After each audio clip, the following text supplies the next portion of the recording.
My name is Aria, and at 32 years old, I'm what my family lovingly calls the disappointment. Growing up as the youngest of four in our affluent Connecticut family, I watched my three older siblings become the doctors and lawyers our parents dreamed of. Me, I became a baker with a small cupcake shop. They banned me from all three of their weddings over the years. Now I'm getting married to someone they'd never expect, and the tables have completely turned. Before I share how everything changed, let me ask you something. Have you ever been the black sheep of your family? If so, you'll understand what comes next. Please subscribe if stories about family drama and sweet revenge resonate with you. And tell me, where are you watching from today? I love connecting with people who understand that sometimes the best frosting comes after the bitter moments. The Harrison family was everything you'd expect from old Connecticut money. My father, Dr. Richard Harrison, was a renowned surgeon at Yale New Haven Hospital. My mother, Margaret Harrison, was a corporate lawyer who made partner at 30 and never let anyone forget it. Then came my siblings, each one a perfectly polished gem in our family's crown. Jonathan, my eldest brother at 40, followed Dad's footsteps straight into neurosurgery. He landed at Johns Hopkins and loved reminding everyone at every family gathering. I remember when he got accepted to medical school. Mom threw a party that cost more than most people's weddings. She invited everyone from the country club, Dad's colleagues, her entire law firm. 8-year-old me watched from the stairs as they toasted to the future Dr. Harrison. Mom caught me watching and sent me back to bed, saying this was a party for achievers. Catherine came next, 38 now, and a partner at Preston Williams and Associates. She was Mom's pride and joy, her mini-me in every way. Catherine learned to argue before she learned to ride a bike. At family dinners, she'd cross-examine us about our days like we were witnesses on the stand. She made law review at Harvard, and Mom framed the announcement letter. It still hangs in the hallway next to Jonathan's medical degree. William, 36, was supposed to be different. He was only 4 years older than me, and we were close as kids. He'd sneak me cookies when Mom put me on another diet, convinced that my chubbiness was unbecoming of a Harrison. He chose cardiothoracic surgery, but I thought he had more heart than the others. I was wrong, but I wouldn't learn that until much later. Then there was me, Aria. The accident, as I once overheard Mom tell her sister on the phone. I came along when Mom was 42, completely unplanned. While my siblings excelled at everything academic, I struggled to sit still long enough to finish homework. Math made me cry. Science made me want to disappear. But when I was 12, something magical happened. Grandma Rose, Dad's mother, came to stay with us for a summer. She was nothing like the rest of the family. She wore flour-dusted aprons instead of designer suits. She hummed while she worked. One afternoon, she found me crying over a failed algebra test and pulled me into the kitchen. That day, she taught me to make her famous chocolate cupcakes. As we measured and mixed, she told me that not all intelligence lived in textbooks. Some of it lived in our hands, in our ability to create something from nothing. I found my calling in that kitchen. Every day after school, I'd experiment with flavors and techniques. I taught myself to pipe roses so delicate they looked real. I learned the science of baking, how temperature and timing could transform simple ingredients into magic. But to my family, it was just playing with food. High school was torture. Parent-teacher conferences were exercises in humiliation. Teachers would praise my creativity and kindness, then inevitably add, "But academically, she's not performing like her siblings did." Mom would purse her lips. Dad would check his watch, and I would shrink into my chair, wishing I could disappear into the floor. When college application time came, I surprised everyone by getting into culinary school. The Culinary Institute of America, to be exact. You'd think I'd announced I was joining the circus. Dad actually laughed. Not a chuckle, but a full belly laugh, like I'd told the best joke he'd heard all year. Mom just shook her head and walked out of the room. Jonathan called it a waste of tuition. Catherine said I was embarrassing the family name. Only William squeezed my shoulder and whispered that he was proud of me. But even that support came with conditions.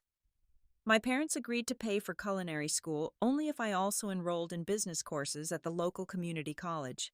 They said if I insisted on this hobby, I should at least learn to manage the restaurants where real chefs would work. I agreed, desperate for any scrap of approval. Culinary school was heaven. For the first time in my life, I excelled at everything. My professors praised my palate, my technique, my innovation. I won 3 student competitions in my first year. My chocolate soufflé was featured in the school's magazine. But when I brought the magazine home for Thanksgiving, Mom used it as a coaster for her wine glass. I tried the business school route for exactly 1 semester. Sitting in those lectures about corporate structures and profit margins, I felt my soul dying. The day I dropped out, I used my savings money I'd scraped together from catering gigs and birthday gifts to put a deposit on a small storefront in Stamford. It was going to be my bakery, my dream. The family meeting that followed was brutal. Dad stood at the head of the dining room table like he was addressing a board of directors. He called my decision reckless, infantile, and selfish. How could I throw away the opportunities they'd given me for flour and sugar? Mom cried actual tears not for my dreams, but for what the neighbors would think. Jonathan said I was proving what he'd always suspected, that I wasn't smart enough for real success. Catherine threatened to have me psychologically evaluated, convinced that no sane person would choose pastries over prosperity. William said nothing, just stared at his hands. But I did it anyway. I opened Sweet Dreams Bakery on a rainy Tuesday in March. My family didn't come to the opening. They were all too busy with their important lives. But my customers came. Slowly at first, then in droves. They loved my lavender honey cupcakes, my brown butter chocolate chip cookies, my signature rainbow layer cake that became Instagram famous before I even knew what Instagram was. The family dinners I was still invited to became interrogations. How much money was I losing? When would I accept failure and get a real job? Why was I determined to embarrass them? They'd talk about Jonathan's surgical saves, Catherine's courtroom victories, William's published research, then turn to me with pitying looks and change the subject. Holiday gatherings were worse. At 25, they still sat me at the kids' table, claiming there wasn't room with the adults. I'd sit with my teenage cousins, listening to them talk about college applications, while the adults laughed about my little baking phase that had gone on too long. One Christmas, Aunt Patricia asked if I was seeing anyone. Before I could answer, Mom jumped in with, "Who would date someone who comes home covered in flour and smelling like vanilla extract?" The pattern of exclusion started small. Family dinners I'd mysteriously not hear about until after they happened. Weekend trips to the vineyard where there wasn't room for me. Professional gatherings where I might embarrass them with my lack of degrees. I told myself it didn't matter. I had my bakery, my regular customers who'd become friends, my life that made me happy even if it didn't make them proud. But then came the weddings. Jonathan announced his engagement at his 35th birthday party, a black tie affair at the country club. I'd worked 14 hours that day fulfilling orders for a wedding the next morning, but I still showed up in my best dress, hoping to share in his happiness. I arrived just as he was clinking his champagne glass, Patricia beside him, her enormous diamond catching the light. Patricia Chen was everything my family wanted in a daughter-in-law. She was a pediatric surgeon at the same hospital, came from an even wealthier family, and had the kind of pedigree that made my mother swoon. As Jonathan announced their engagement, I started moving through the crowd to congratulate them. That's when I heard it. Jonathan was talking to Patricia's parents, and his voice carried over the classical music. "Aria? Oh, she's around here somewhere. She's the baby of the family, never quite grew up. Runs a little bakery. It's actually quite embarrassing when people ask what she does. We just tell them she's finding herself." Patricia's mother tittered behind her hand. "Well, every family has one, don't they? The one who doesn't quite fit the mold." "Exactly," Jonathan agreed. "That's why we're thinking of keeping the wedding intimate. Just the people who really matter, you understand." I stood there, champagne glass trembling in my hand, as my own brother dismissed my entire existence to impress his future in-laws. When he finally noticed me, He had the audacity to wave me over with a patronizing smile. I pretended not to see him and left. 2 weeks later, I did something I'd never done before. I called Jonathan directly and offered to make his wedding cake as my gift. I pulled out my portfolio, emailed him pictures of the elaborate cakes I'd created for high-end clients. One had been featured in Martha Stewart weddings. Another had been for a senator's daughter. He actually laughed at me through the phone. Aria were hiring Sylvia Weinstock. You know, professionals, not hobbyists. But thanks for the cute offer. Sylvia Weinstock, the celebrity cake designer who charged 5 figures for her creations. I'd studied her techniques, perfected many of them, even improved on some. But to Jonathan, I was still just his little sister playing with frosting. Mom called the next day to scold me for bothering Jonathan during his busy planning schedule.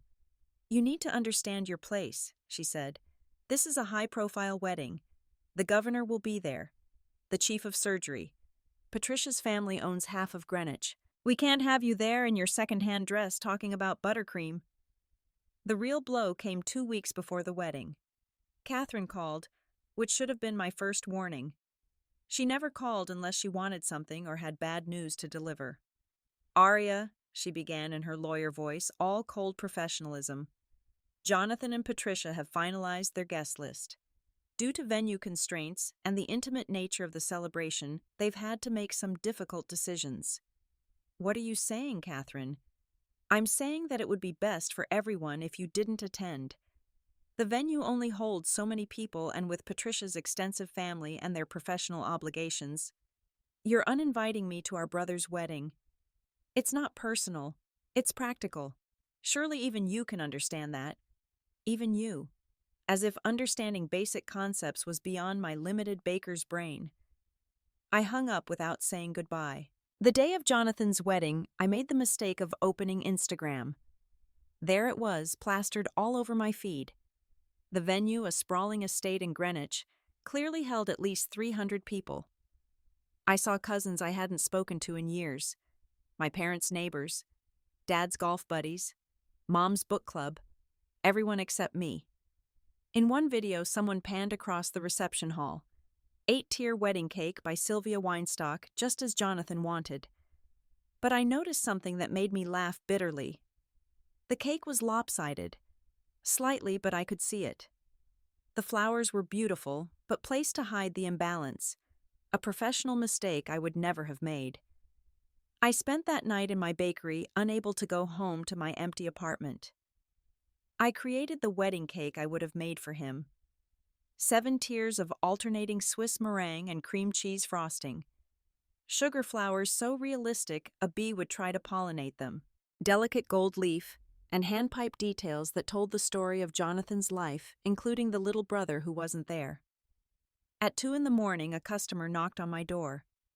Sarah Chen, no relation to Patricia, though the name made me flinch. She was a regular who worked night shifts at the hospital and often stopped by when she saw my lights on. She found me crying over that perfect cake nobody would ever see. "That's the most beautiful thing I've ever seen," she said softly. "Whoever doesn't want this at their wedding is a fool."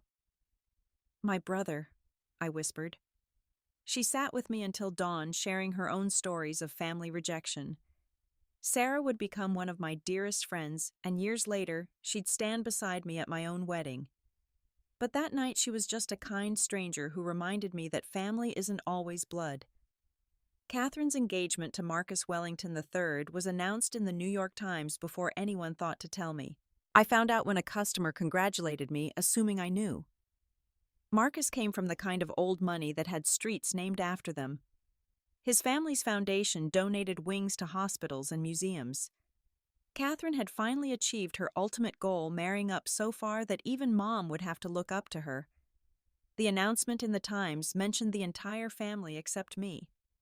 The bride is the daughter of Dr. Richard Harrison and Margaret Harrison Esquire.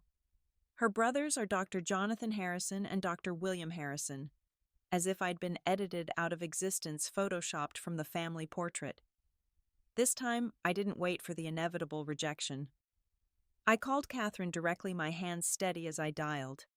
I'd practiced what I would say, determined to maintain my dignity while fighting for my place in my own family. Catherine, I saw the announcement. Congratulations. Oh, thank you. Her voice was cold, distracted. I could hear papers rustling. Even during her engagement work came first. When's the wedding? June. The Breakers in Newport. The Breakers? Of course. Nothing but the most ostentatious venue would do for Catherine. I'd love to be there. The silence stretched so long I thought she'd hung up. Then she sighed, the kind of sigh she usually reserved for difficult clients. Aria, let's be honest with each other for once. This is going to be a very particular kind of event. Senators, federal judges, the kind of people who shape policy in this country. Marcus's family has certain expectations. And those expectations don't include your sister. They don't include a baker who barely finished high school. I graduated from culinary school with honors. That's not the same thing, and you know it. What would you even talk about with these people? Frosting techniques. The proper temperature for proofing dough. Each word was carefully chosen to cut a skill she'd perfected in law school and honed in the courtroom, but the next ones cut deepest. Besides, you wouldn't be comfortable. These are sophisticated people with sophisticated interests. You'd spend the entire night feeling out of place, and frankly, I don't want my wedding memories to include watching you fumble through conversations about art and politics you don't understand. You don't know what I understand. I know enough. The decision is made. Don't make this harder than it needs to be. She hung up before I could respond. Catherine always had to have the last word. When I told Mom about the conversation, hoping for once she might take my side, she invited me for tea. I should have known it was a trap. Dad was there too, sitting in his study like he was conducting a business meeting. You have to understand their position, Mom began.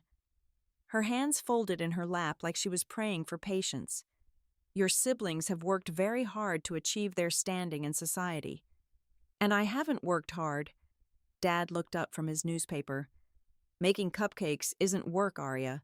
It's a hobby that you've extended far beyond reasonable limits. I own a successful business. I employ 12 people. I was featured in Food and Wine magazine. A puff piece, Mom dismissed. Meanwhile, your siblings are saving lives and shaping law. Can you honestly not see the difference? I see that you value their achievements more than mine. Because their achievements have value, Dad said flatly. What you do could be done by any housewife with a mixer and a recipe book. That's when I realized they didn't just misunderstand what I did. They actively diminished it, needed to belittle it to maintain their view of the world, where only their kind of success mattered. Catherine's wedding day arrived with the kind of perfect June weather that felt like mockery. I knew because I spent it in Newport. Not at the Breakers, but at a small cafe where I could see the parade of luxury cars arriving at the venue. I watched my parents walk in, Mom in a dress that cost more than my monthly rent, Dad in his tuxedo, with the Harvard cufflinks he saved for special occasions. The local society pages covered the wedding extensively. 400 guests, they reported. A 20-piece orchestra. Flowers flown in from Holland. And the cake, a massive architectural marvel that looked more like a building than a dessert. I heard later that it tasted like sweetened cardboard, but nobody cared about taste when appearance was everything. That same weekend, I catered a wedding for a senator's daughter. Not a guest at Catherine's wedding, but someone who'd found me through word of mouth. As I watched the bride tear up, eating my lemon lavender cake, her mother pulled me aside. "This is extraordinary," she said. "You're an artist. Your family must be so proud." I smiled and nodded, the lie easier than the truth. Her family treated me with more respect in one evening than mine had in 30 years. They introduced me to their guests as the brilliant baker, the artist who'd created their edible masterpiece. They insisted I join them for a toast. They valued what I brought to their celebration. That night, driving home alone, I finally understood. My family wasn't just embarrassed by me. They were threatened. My success, different as it was from theirs, suggested that their way wasn't the only way. That maybe, just maybe, happiness and fulfillment could come from following your passion instead of their predetermined path. but understanding didn't make it hurt less. William's engagement blindsided me. Of all my siblings, he was the one I'd held on to hope for. We'd shared something once, a connection that felt stronger than Mom's expectations or Dad's disappointments. Even as adults, he'd occasionally stop by the bakery, usually late at night after a long surgery, and we'd talk over coffee and whatever I was testing for the next day's menu. He'd met Isabella Rodriguez at a medical conference. Her father was a federal judge, her mother a diplomat. William fell hard and fast, proposing after just 6 months. When he called to tell me I was genuinely happy for him, he sounded lighter than he had in years, talking about Isabella with the kind of joy usually reserved for successful surgeries. "You'll love her, Aria," he said. "She's nothing like the rest of them. She actually asked about you, wants to meet you." Those words gave me dangerous hope. Maybe this would be different. Maybe Isabella would be the bridge that brought me back into the family fold. I started imagining being part of the wedding, maybe even making their cake as a gift they'd actually want. 3 months before the wedding, William showed up at my bakery just before closing. I knew something was wrong immediately. He was wearing his formal coat despite the warm weather, his hands buried deep in his pockets. He looked like he'd aged 5 years since I'd last seen him. "We need to talk," he said, and my heart sank. I flipped the closed sign and led him to the kitchen where I could busy my hands with tomorrow's prep while he destroyed what was left of my faith in family. "Isabella's family," he began, then stopped, started again. "They have certain expectations. That phrase seems popular in our family. Aria, please don't make this harder." "Then don't do it, William. Whatever you're about to say, just don't." But he did. Of course he did. He explained how Isabella's father was being considered for the Supreme Court, how any controversy, any deviation from perfection could derail his confirmation, how my presence, my profession, my very existence might raise questions about the family Isabella was marrying into. "You understand, right?" He had the audacity to look hopeful. "It's not personal. It's the most personal thing you could do to me. It's just one day. It's my brother's wedding, your wedding. You used to protect me from them, remember? When Jonathan called me stupid, you'd tell him to shut up. When Catherine made fun of my weight, you'd sneak me ice cream and tell me I was perfect. What happened to that boy?" "He grew up," William said quietly. "He became a surgeon. He fell in love with someone whose world demands certain things. And I'm not one of those things." He pulled out an envelope from his coat pocket, thick with what I could see were $100 bills. "For your troubles," he said, placing it on the counter. I stared at that envelope like it was contaminated. Then I picked it up and threw it at his chest. Bills scattered across the floor like fallen leaves. "Get out. Aria, get out of my bakery. Get out of my life. And William, when you're standing at that altar marrying into all that prestige and power, I hope you remember that you sold your soul for it. You sold me for it." He left without picking up the money. I swept it into the trash with the day's coffee grounds and spoiled milk. It seemed fitting. 2 days later, my parents called a mandatory family dinner. I should have ignored it, but some pathetic part of me hoped they'd finally stand up for me. That they'd tell William he was wrong. That they'd choose me just once. Instead, I walked into an intervention. They were all there. Jonathan with his perpetual look of superiority.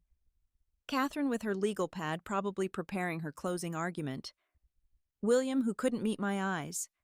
And my parents presiding over it all like disappointed monarchs. "Aria," Dad began, "we need to address your behavior." "My behavior." "This pattern of making everything about you," Mom added. "Your siblings have important lives, important responsibilities. These weddings are networking opportunities, career advances, social positioning. You have to stop being so selfish." "Selfish. They're excluding me from their weddings and I'm selfish." Jonathan leaned forward. "You chose a different path. These are the consequences. The consequence of baking is family exile. The consequence of refusing to grow up is being treated like a child," Catherine said coolly. I looked at each of them, these strangers who shared my DNA. "You know what? You're right. I did choose a different path. I chose kindness over ambition, joy over prestige, love over networking. And if those choices mean I'm not good enough for your precious weddings, then maybe you're not good enough for my life. I walked out and didn't speak to any of them for 8 months. 8 months of missed calls I didn't answer. Texts I deleted unread. Family gatherings I didn't attend. 8 months of finally understanding that the family I'd been fighting to be part of had never existed. It was a myth, a story I'd told myself to survive childhood. The truth was simpler and crueler. They didn't love me. They loved the idea of what I should have been and hated the reality of who I was. During those 8 months of silence, my life transformed in ways I never could have imagined. It started with the food and wine feature, a full spread with glossy photos of my creations, and a story about the baker who turned rejection into motivation. The headline read, "Sweet Dreams, How Aria Harrison Built an Empire with Flour and Heart." Orders flooded in from across the country. Food Network called about a possible show. The James Beard Foundation nominated me for Rising Star Baker. I hired 6 new employees, then 6 more. We moved to a larger space, a beautiful corner building with exposed brick and windows that flooded the kitchen with light. I was so busy I barely had time to miss the family that didn't miss me. The morning I won the James Beard Award, my phone buzzed with texts from numbers I'd blocked. I unblocked one from William, "Saw the news, proud of you." I deleted it. Their pride meant nothing when it only came with public recognition. I opened a second location in Manhattan's West Village. The lines stretched around the block on opening day. Celebrities started ordering custom cakes. A famous actor had me flown to Los Angeles to create his daughter's birthday cake. A tech mogul commissioned a cake that cost more than most people's cars. My Instagram hit 1 million followers. The New York Times did a profile. I was living the kind of success story they should have celebrated, except it didn't fit their narrow definition of achievement. That's when Alexander Knight walked into my life. It was a Tuesday afternoon, the slow period between lunch and dinner rush. I was in the front, unusual for me, covering for an employee who'd gone home sick. He walked in looking like he'd been awake for 3 days straight. Expensive suit, wrinkled tie, askew 5 o'clock shadow at 2 in the afternoon.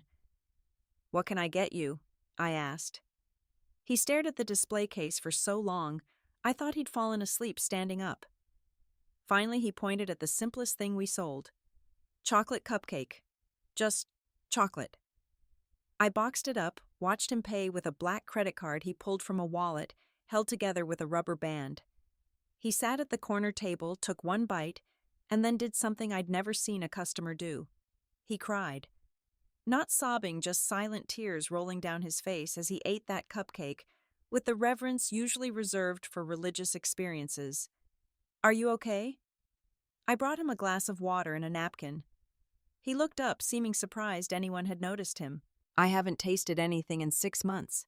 Everything's been cardboard. Meetings, mergers, money, it all just blurred together into nothing. But this," he held up the half-eaten cupcake, "this tastes like being 5 years old and happy. That's the best review I've ever gotten." He laughed a rusty sound like he hadn't used it in a while. "I'm Alex. Aria. I own this place." "Then you're a genius, Aria." He came back the next Tuesday. Same time, same table, same order. We'd talk while he ate conversations that started with cupcakes and wandered into philosophy books, dreams the way loneliness could exist even in crowded rooms. He never mentioned what he did for work, and I never asked. He was just Alex who needed chocolate cupcakes and conversation. This went on for 3 months. Tuesday became the highlight of my week. He'd show up looking less tired each time, and I'd test new recipes on him. He had a sophisticated palate hidden under his simple preferences, could identify flavor notes and techniques like someone who'd traveled the world, eating at the best restaurants. "You should open a place in Paris," he said one Tuesday, licking lavender honey frosting from his thumb. "This would kill at the Marché des Enfants Rouges. You've been lived there for a year after college. Best and loneliest year of my life." "Why lonely?" "Because I was successful. Nothing makes you lonelier than success nobody understands. I understood. God, how I understood. The Tuesday before Thanksgiving, he didn't show up. I worried something had happened, but what could I do? I didn't have his phone number, didn't even know his last name. But the next week, he was back carrying a small wrapped box. I missed last week, he said. I was in Tokyo closing a deal I didn't want to close for people I don't like. The whole time I kept thinking about Tuesday, about chocolate cupcakes, about you. My heart did something complicated in my chest. So I brought you this, from Tokyo. He handed me the box. Inside was a set of the most beautiful ceramic plates I'd ever seen, handmade by an artist whose work I'd only seen in magazines. Each one was unique, glazed in colors that looked like sunrise. Alex, I can't accept these.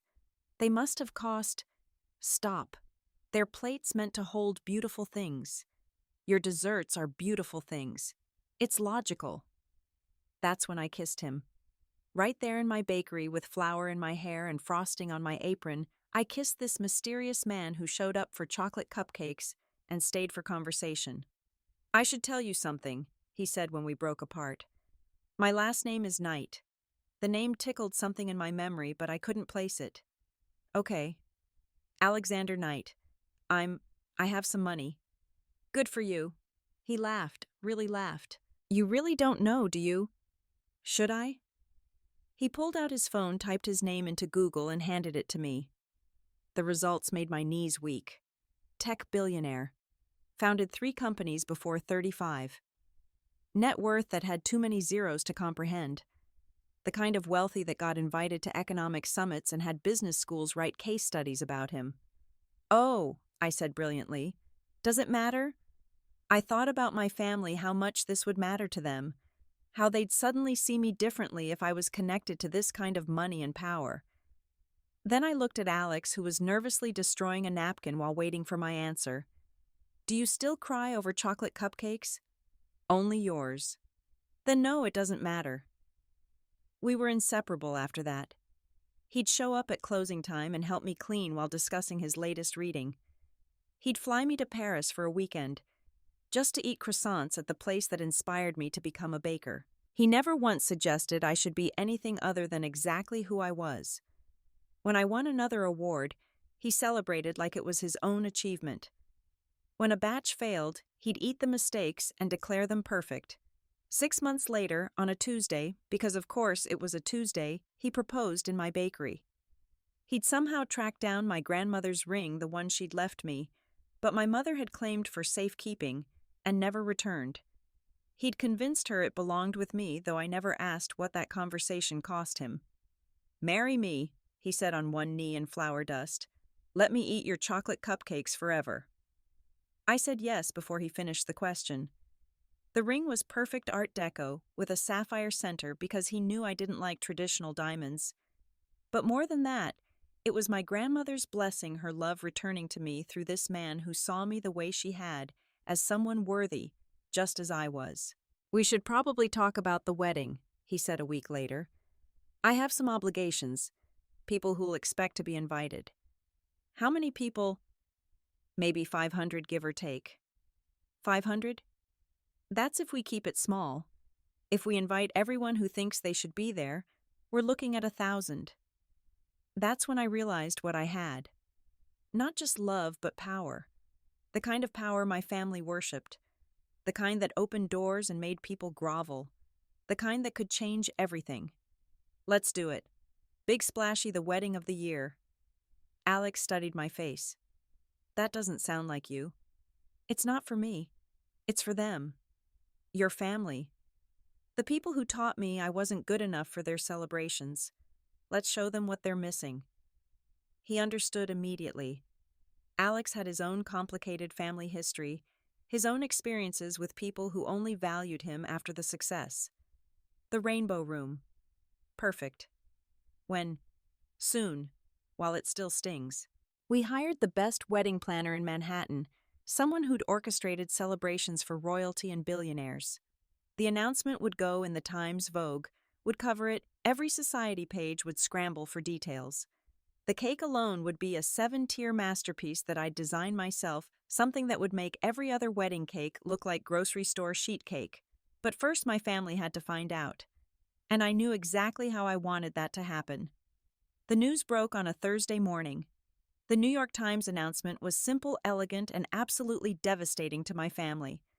Alexander Knight, CEO and founder of Knight Technologies, to wed Aria Harrison, acclaimed pastry chef and owner of Sweet Dreams Bakery.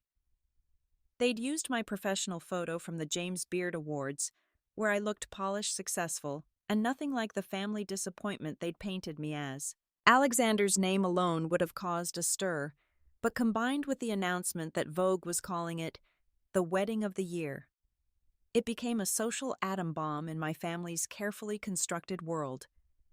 Jonathan called first. I watched my phone ring, his name appearing for the first time in almost a year. I let it go to voicemail. Then came Catherine, 15 calls in rapid succession, each more frantic than the last. William tried texting paragraphs of apologies and congratulations mixed into word salad. My parents called from both their phones, then the landline, then my father's office. I ignored them all. The family group chat, which I'd been removed from after walking out of that dinner, suddenly added me back. The messages came fast and furious. Jonathan: Aria, we just saw the news. This is wonderful. We should celebrate. Catherine: why didn't you tell us you were dating Alexander Knight? William: I'm so happy for you, sis. Isabella and I would love to have you both for dinner. Mom: call me immediately. Dad: this is a family matter. We need to discuss. I screenshot everything and sent it to Alex with a single emoji. The eye roll one. 3 days later, Catherine showed up at my bakery. She was wearing her court suit, the one that cost $8,000, and made her look like she could buy and sell people, which as a corporate lawyer she essentially did. We need to talk, she announced, breezing past my employees like they were furniture. I'm working. This is more important. Nothing is more important than my work. You taught me that. She actually flinched. Aria, please. 5 minutes. I led her to my office, a beautiful space with awards on the walls and photos of my creations. She looked around, really looked maybe for the first time. I saw the moment she realized I wasn't playing bakery. I was running an empire. Alexander Knight, she said. My fiancé. Do you know who he is? The man I love. He's one of the most powerful men in tech. His company just got a $10 billion valuation. He golfs with senators. He has dinner with presidents. He also cries over chocolate cupcakes, but you wouldn't understand that. She sat down uninvited. We should put the past behind us. Which past? When you said I'd embarrass you at your wedding, when you called me too stupid to hold a conversation with your friends, I was wrong. The words seemed to physically hurt her. Catherine never admitted wrongdoing. We all were. We didn't understand. No, you understood perfectly. You understood that I didn't fit your definition of success, so I didn't deserve to be included. Nothing's changed except now I have something you value: proximity to power. That's not fair. Isn't it? Tell me, Catherine, if I was marrying another baker, would you be here? Her silence was answer enough. I thought so. You can go now. What about the wedding? What about it? When is it? Where we'll need to coordinate outfits, organize family photos? The presumption was breathtaking. They'd excluded me from 3 weddings and now assumed they'd be part of mine. I almost laughed. Catherine, why would you assume you're invited? The color drained from her face. We're family. Were we family when you banned me from your wedding? That was different. You're right. It was different. You chose to exclude me. I'm just returning the courtesy. Jonathan was next, showing up at my Manhattan location with Patricia. She looked uncomfortable, probably dragged along to humanize him. Too late for that. Aria. He said my name like we were best friends. Like he hadn't told people I was an embarrassment. The place looks incredible. It is. Listen about the past. Which part? When you laughed at my career choice. When you told Patricia's parents I was embarrassing. when you said I wasn't professional enough for your wedding. Patricia had the grace to look ashamed. He told me you couldn't come because of venue restrictions. There were 300 people there. 400, actually, she corrected, then realized that made it worse. Jonathan tried to recover. We were young, stupid. We've all grown since then. What do I do for a living, Jonathan? You bake. I run a multi-million-dollar business with 2 locations and 27 employees. I've won 3 James Beard Awards. I was named one of the 30 most influential food personalities under 40. But to you, I just bake. I didn't mean. You did. You always do. And Jonathan. That wedding cake you paid Sylvia Weinstock $30,000 for, it was lopsided. I could see it in every photo. I would never have made that mistake. The invitations went out the next week. Thick cream cardstock with gold embossing, each one hand-addressed by a calligrapher. 500 of New York's elite received them.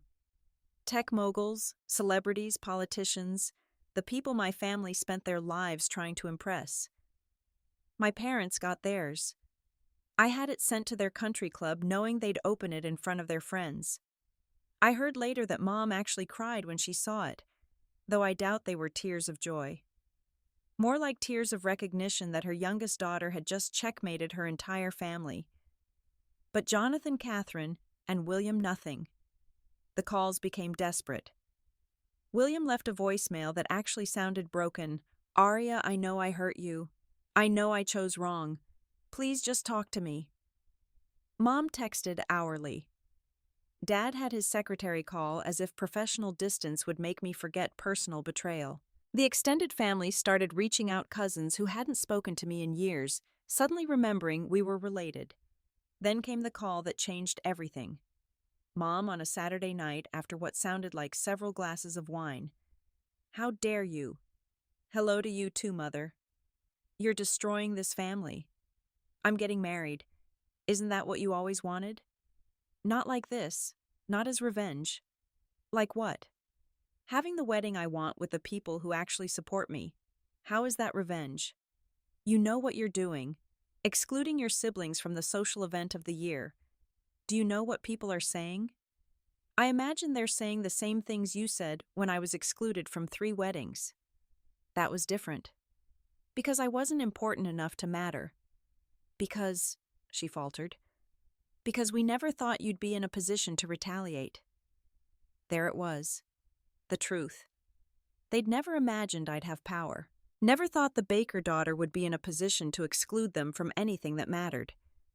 They'd treated me as disposable because they thought I always would be. If you don't invite your siblings, I'm not coming. The threat hung between us. The mother card, the ultimate manipulation. She expected me to crumble, to beg to negotiate. The old Aria would have. That's your choice, Mom. I'm serious. Your father and I won't attend if you continue this petty vendetta. It's not a vendetta. It's consequences. You taught me that actions have consequences. Remember, when I chose baking, the consequence was exclusion from family weddings. Well, they chose exclusion, and the consequence is not being invited to mine. We're your parents. Then act like it. Choose me for once. Stand up to them and say what they did was wrong. Tell them they should apologize. Really apologize, not just pretend the past didn't happen because I'm marrying someone important. I won't be manipulated. Neither will I. You're invited, Mom. You and Dad. If you choose not to come because Jonathan, Catherine, and William aren't invited, that's your decision. I'll miss you, but I'll understand. After all, you taught me that family means supporting each other's choices. I hung up before she could respond. My hands were shaking, but my resolve was solid. They'd taught me to be strong, just not in the way they'd intended. The morning of my wedding dawned clear and perfect, one of those rare New York days when the city seemed to sparkle just for you. I stood in the suite at the Rainbow Room, surrounded by the people who'd become my real family. Sarah Chen, who'd found me crying over a cake meant for the brother who didn't want it, stood as my maid of honor. My employees, the ones who'd believed in my dream when my blood family dismissed it, were my bridesmaids. Alexander's sister, who'd flown in from Singapore, and immediately declared me the sister she'd always wanted, helped me with my veil. The dress was everything my mother would have chosen if she'd believed I deserved it. Vera Wang custom-made with delicate beading that caught the light like scattered diamonds. But I'd added my own touch, tiny sugar flowers so realistic they looked fresh-picked woven into the train. A baker's dress elevated to art. "Your mom's not coming," Sarah asked, gently fixing a curl that had escaped my updo. She made her choice. 2 hours before the ceremony, my phone buzzed with texts from my siblings. They were in the lobby. Security, as instructed, wouldn't let them up. Jonathan, "This is ridiculous. We're your family." Catherine, "I'll file an injunction," as if she could legally force her way into my wedding. William, "Please, Aria. I'm sorry. I'm so sorry." I turned off my phone. Alexander found me on the terrace, technically breaking the tradition of not seeing the bride before the wedding, but we'd never been traditional. "You okay?" He took my hand, careful not to disturb my makeup. "My parents aren't coming." "I know. Security just called. Your siblings are making a scene downstairs." "Let them." "You sure you want to do this?" "Exclude them." "Know that I understand completely. I mean, are you sure you want to marry into my chaos?" "My mother is currently explaining cryptocurrency to your cake decorator." I laughed, the tension breaking. "Your chaos doesn't tell me I'm not good enough." "You're more than good enough. You're everything." The ceremony was perfect. 500 guests gasped when I walked down the aisle, not to traditional wedding music, but to a composition Alexander had commissioned based on the rhythm of mixing batter, the whisper of flour falling, the satisfaction of a perfect rise. It was us translated to music. My side of the aisle should have looked empty with no family present, but it wasn't. Every customer who'd become a friend, every supplier who'd believed in me when I could barely afford wholesale flour, every person who'd seen value in what my family dismissed, they all stood for me. Alexander's vows made me cry mascara be damned. But mine, I think, hit harder. You walked into my bakery looking for something sweet and simple in a life that had become bitter and complicated. You saw me, really saw me, not as someone who needed to be more, but as someone who was already enough. You taught me that family isn't about blood or obligation. It's about choosing each other every day, especially on the days when the world tells us we're choosing wrong.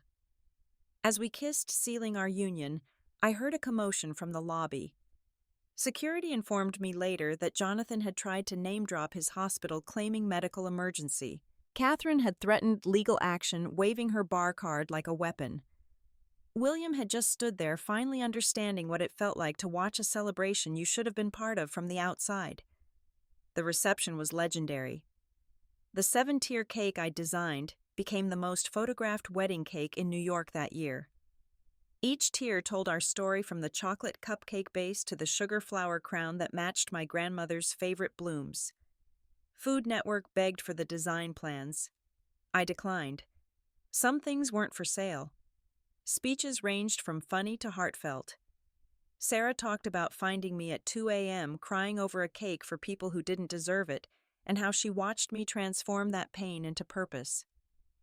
Alexander's business partner revealed that Alex had been visiting my bakery for a month before he got the courage to talk to me that he'd fallen in love with my laugh, before he'd even tasted the cupcakes.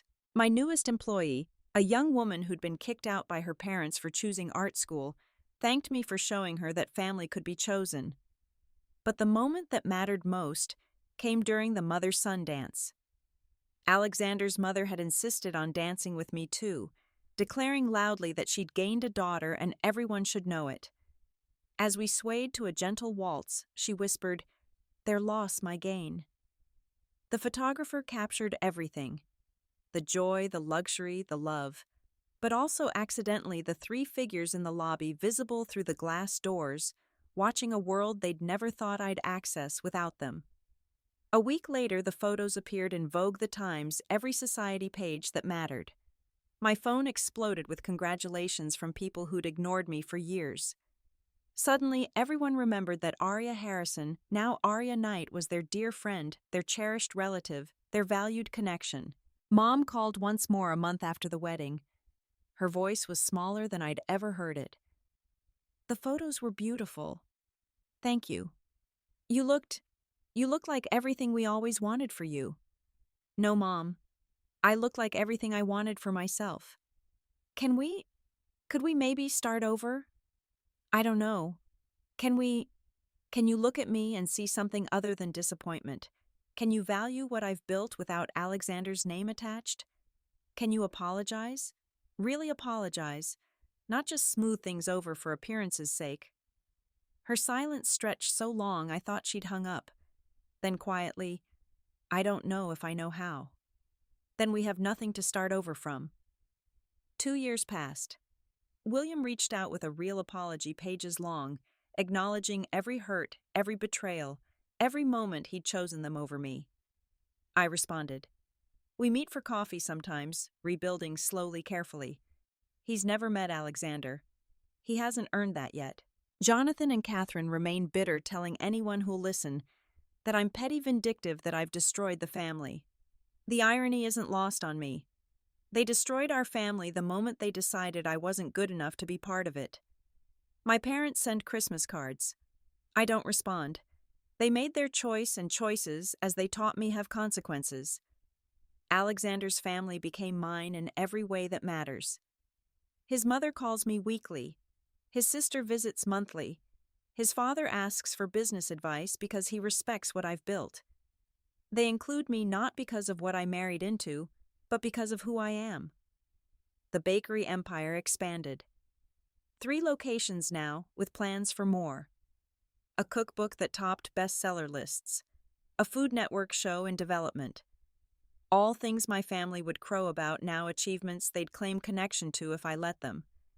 But the greatest achievement isn't the success or the money or the fame. It's learning that the family you choose is always stronger than the family you're born into. It's understanding that someone else's inability to see your worth doesn't diminish it. It's knowing that the best revenge isn't served cold. It's served in 7 perfect tiers of Swiss meringue buttercream with sugar flowers so beautiful they could make you cry. They taught me I wasn't good enough for their weddings, their lives, their world. They were right about one thing: I wasn't good enough for their world. I was too good for it. And in the end, when I built my own world, they discovered they weren't good enough for mine. The last time I saw them all was at my grandmother's grave, where I'd gone to leave flowers and tell her about my life.